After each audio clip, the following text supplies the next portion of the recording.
नमस्कार दोस्तों, स्वागत है आप सबका हमारी एजुकेशन क्लास में जिसका नाम है टेक्निकल फादर और मैं हूं आपके साथ दीपक चौहान।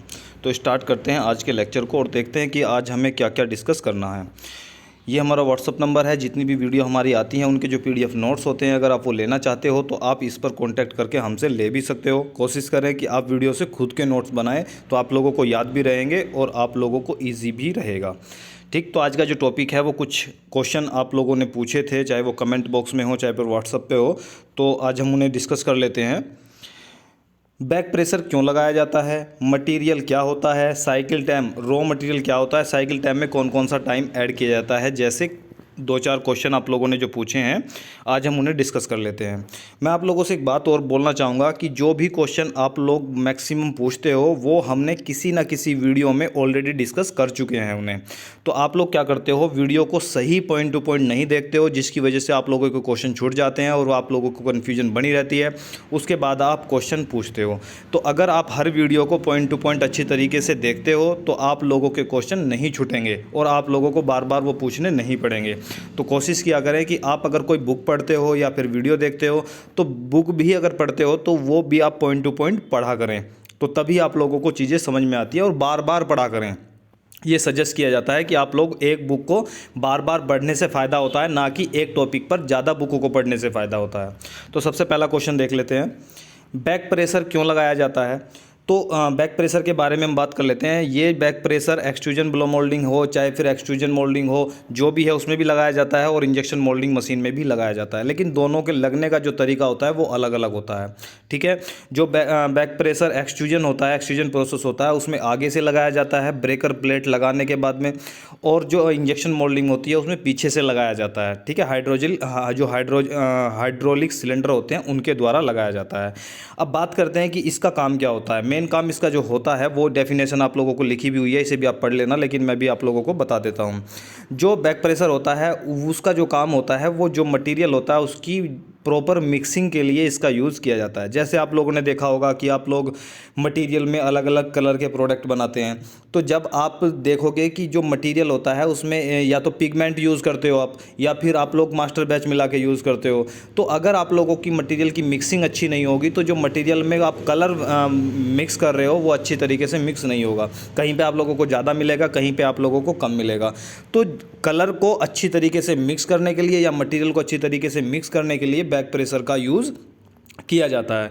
और दूसरी बात यह है कि बैक प्रेशर को कम और ज़्यादा करने से क्या होता है, क्या इसका इफेक्ट पड़ता है। अगर आप इसको कम कर दोगे तो जो मिक्सिंग है उसमें आप लोगों को प्रॉब्लम दिख सकती है कि मिक्सिंग कम होगी। अगर आप इसे बढ़ा दोगे तो इससे क्या होगा, एक तो रिफिलिंग टाइम आप लोगों का बढ़ जाएगा बैक प्रेशर बढ़ने से। दूसरी चीज़ क्या होगी, जो स्क्रू होगा वो बैरल के अंदर ज़्यादा समय तक रोटेट करेगा। अगर आप इसे बढ़ा दोगे और ज़्यादा समय तक अगर रोटेट करेगा तो जो शियर हीट है वो बढ़ेगी और बैरल का टेम्परेचर भी बढ़ेगा, जिसके कारण आप लोगों का जो मटीरियल होगा वो डिग्रेड होने की प्रॉब्लम उसमें बन सकती है। ठीक है, तो कई बार आप पूछते हो कि सर पीएलसी हम कैसे सेट करना सीखें। पीएलसी को सेट करने से पहले जो भी पीएलसी के अंदर फंक्शन होते हैं, अगर आप लोगों को उनके बारे में नहीं पता है तो पीएलसी आप लोगों को आसानी से नहीं आएगी। जैसे बैक प्रेशर मैंने आप लोगों को आज बताया, तो सबसे पहले आप लोगों को पीएलसी सीखने के लिए, पीएलसी में क्या करोगे आप, पीएलसी में बैक प्रेशर की वैल्यू आप पुटअप करोगे। ठीक है, वहाँ पर फिल करोगे। तो कितनी वैल्यू फिल करनी है ये तो आप लोगों को तभी पता लगेगा ना कि आप लोग करना क्या चाहते हैं। जब आप लोगों को यही नहीं पता होगा कि बैक प्रेशर की वैल्यू अगर मैं बढ़ा दूंगा तो क्या इफेक्ट होगा, घटा दूंगा तो क्या इफेक्ट होगा, जब आप लोगों को यही नहीं पता कि बैक प्रेशर क्या होता है तो पीएलसी पे आप सेट क्या करोगे। तो पीएलसी सेट करना कोई बड़ा काम नहीं है। सबसे बड़ा काम जो होता है वो होता है कि जो मशीन में फंक्शन हो रहा है उनका क्या इफेक्ट प्रोडक्ट के ऊपर पड़ता है। जब आप लोगों को ये चीज़ आ जाएगी तो पीएलसी सेट करना बहुत आसान आप लोगों के लिए हो जाएगा। नेक्स्ट क्वेश्चन है रॉ मटेरियल। रॉ मटेरियल को हिंदी में बोलते हैं कच्चा माल। ठीक है, जरूरी नहीं है प्लास्टिक से ही रिलेटेड हो। कोई भी प्रोडक्ट आप बना रहे हो, चाहे वो मेटल का है, चाहे फिर वो एल्यूमिनियम का है, चाहे वो तांबे का, कॉपर का है, चाहे फिर प्लास्टिक का है, जो भी प्रोडक्ट आप बना रहे हो, कोई भी प्रोडक्ट है, उसके लिए जो रॉ मटेरियल यूज़ किया जाता है, कच्चा माल यूज़ किया जाता है, उसे हम रॉ मटेरियल कहते हैं। ठीक है, तो रॉ मटेरियल उसे कहते हैं। लेकिन यहाँ पर किस चीज़ की बात कर रहे हैं, यहाँ पर प्लास्टिक मटेरियल की बात कर रहे हैं। तो जब आप मशीन में मटेरियल को यूज़ करते हो तो यूज़ करने से पहले जब आप हॉपर में डालते हो, तो जो हॉपर में मटेरियल डालते हो, जो ग्रैनुअल्स की फॉर्म में होता है या फिर पाउडर की फॉर्म में भी हो सकता है, तो उसे हम क्या बोलते हैं, उसे रॉ मटेरियल आप बोलते हो कि किस प्रोडक्ट के लिए क्या रॉ मटेरियल आप लोग यूज़ कर रहे हो। ठीक है, नेक्स्ट क्वेश्चन देखते हैं, साइकिल टाइम क्या होता है वह इसके अंदर कौन कौन से टाइम आते हैं। ठीक है, अगर आप लोगों की मशीन ऑटो में चल रही है तो आप लोगों के 6 साइकिल टाइम में जो टाइमिंग होगी वो ऐड होगी। ठीक है, सबसे पहले आप लोग देखोगे कि क्या होता है, मोल्ड क्लोज होता है। मोल्ड क्लोज का जो समय होता है वो ऐड कर लिया जाता है, वो ऐड हो जाता है साइकिल टाइम में। दूसरी चीज़, जैसे ही मोल्ड क्लोज होगा, क्लोज होते ही सबसे पहला काम क्या हो जाएगा, क्लैंपिंग फोर्स अप्लाई होगा, और जैसे ही क्लैंपिंग फोर्स अप्लाई होगा तो तुरंत इंजेक्शन हो जाएगा। कई बार आप लोगों को क्वेश्चन आते हैं कि सर इंजेक्शन नहीं हो पा रहा है तो क्या कारण हो सकता है इंजेक्शन ना होने का। तो क्लैंपिंग फोर्स अगर आप लोगों का लूज है, टनज मशीन छोड़ गई है, या फिर क्लैंपिंग नहीं हुई है, लॉकिंग नहीं हुई है, तो भी आप लोगों का इंजेक्शन नहीं होता है। तो आप लोगों को ये भी चेक कर लेना है कि आप लोगों का जो क्लैंपिंग फोर्स है वो बराबर लगा हुआ है, वो कम और ज़्यादा ना हो। कई बार क्लैंपिंग फोर्स का अलार्म आता है। अलार्म कब आता है, जब आप लोगों का क्लैंपिंग फोर्स क्या होता है, लॉकिंग जो होती है वो अंडर टॉलरेंस नहीं होती है। ठीक है, आप लोगों ने टॉलरेंस डाल दी 10 की, ठीक है, 10 प्लस माइनस 10 है, लेकिन आप लोगों की टॉलरेंस कितनी जा रही है, वो 15 की जा रही है, या फिर आप लोगों की 20 की जा रही है, तो आप लोगों को क्या मिलेगा, मशीन से अलार्म मिलेगा। फिर आप देखते हो कि ये क्या हो रहा है। तो आप लोगों को कोशिश करनी है कि आप लोग देखें जो भी आप लोग टॉलरेंस यूज़ कर रहे हो वो उसके अंदर ही होनी चाहिए, जो क्लैंपिंग फोर्स या लॉकिंग आप ले रहे हो, तब भी उसकी जो अलार्म की प्रॉब्लम है वो आप लोगों के सामने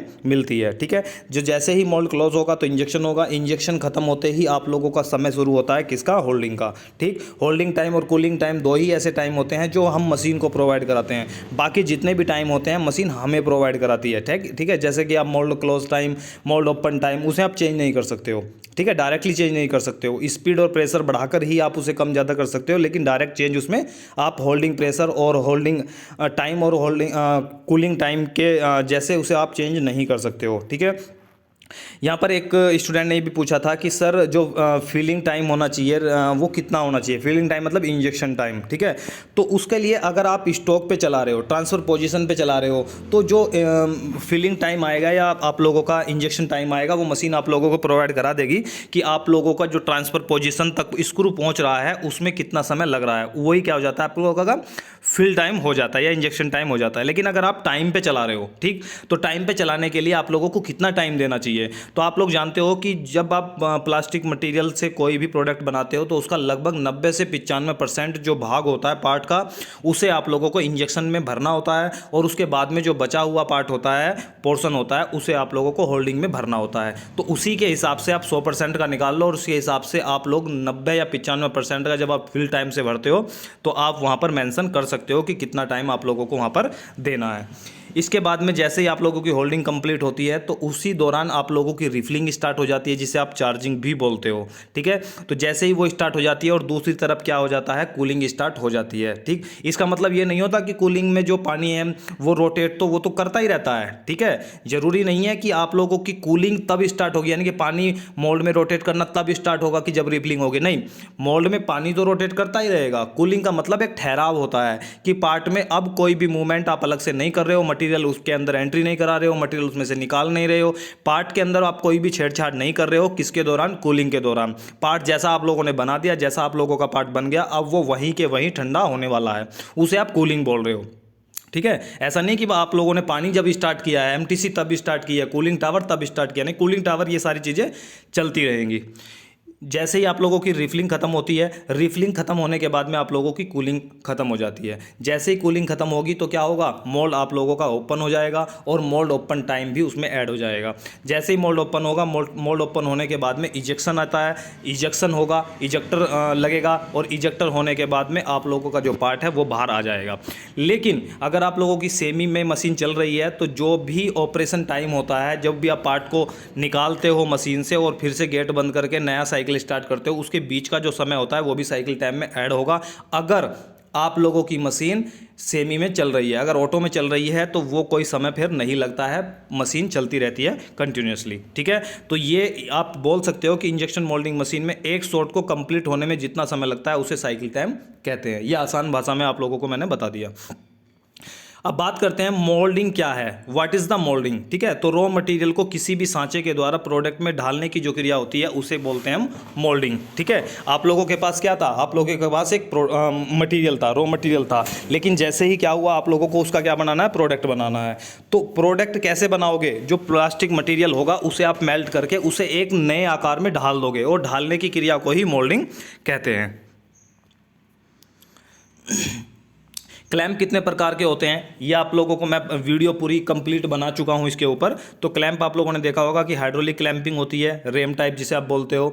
दूसरी आप लोगों की जो होती है टॉगल टाइप क्लैंपिंग होती है, ये भी मैं आप लोगों को पढ़ा चुका हूं। और जो थर्ड होती है वो हाइड्रो मैकेनिकल टाइप की क्लैंपिंग होती है। 3 तरह की क्लैंपिंग आप लोग मेनली करते हो। वैसे तो टाई बार लेस वगैरह भी होती हैं, लेकिन वो क्या होती हैं, वो एक एडवांस वर्जन होता है इनका। लेकिन ये जो 3 तरह की क्लैंपिंग आप जनरली देखते हो। नेक्स्ट देखते हैं कि न्यू टूल यानी कि यहाँ पर मोल्ड की बात की जा रही है का उपयोग करते समय आप क्या क्या चेक करेंगे। इसके ये क्वेश्चन आप लोगों का काफ़ी लंबा होता है, लेकिन आज मैं इसे डिस्कस कर देता हूँ आप लोगों के सामने। होता क्या है कि अगर आप लोगों को कहा जाता है कि कोई भी मशीन है और एक मोल्ड आप लोगों को दे दिया जाता है कि ये मोल्ड है और इसे आप मशीन पर लगाओ और मशीन पर लगाने के बाद में इससे ओके पार्ट हमें निकाल कर दो। ठीक, तो उस दौरान आप लोगों को क्या क्या करना पड़ेगा। ठीक है, तो सबसे पहले आप लोगों को ये देखना पड़ेगा कि ये जो मोल्ड है वो हम कौन सी मशीन पर इसका ऑपरेशन कर सकते हैं, यानी कि इसे चला सकते हैं।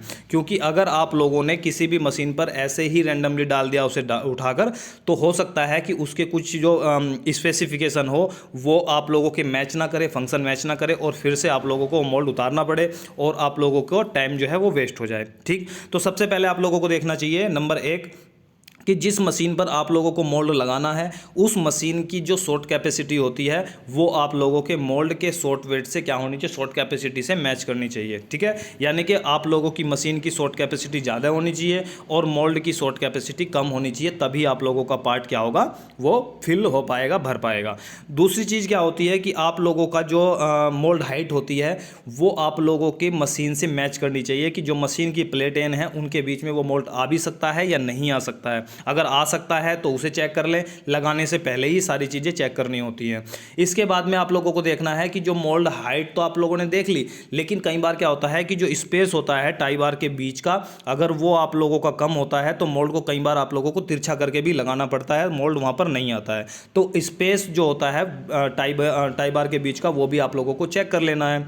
इसके बाद आता है जो नॉकआउट रोड का डाया होता है। ठीक, नॉकआउट रोड यानी कि जो आप लोगों की इजेक्टर रोड होती है, वहाँ पर आप कपलिंग भी यूज़ करते हो, आप इजेक्टर रोड भी यूज़ कर सकते हो। तो वहाँ पर क्या होता है, अगर आप लोगों की लोकेटिंग रिंग का डाया जो नॉकआउट रोड है उसका जो डाया अगर मैच नहीं कर रहा है आप लोगों के मोल्ड से, तब भी आप उस मशीन पर उसे लोड नहीं कर पाओगे। ठीक, नेक्स्ट देखते हैं कि नेक्स्ट क्या होता है, जो रजिस्टर रिंग होती है या लोकेटिंग रिंग भी आप लोगों बोलते हैं उसे।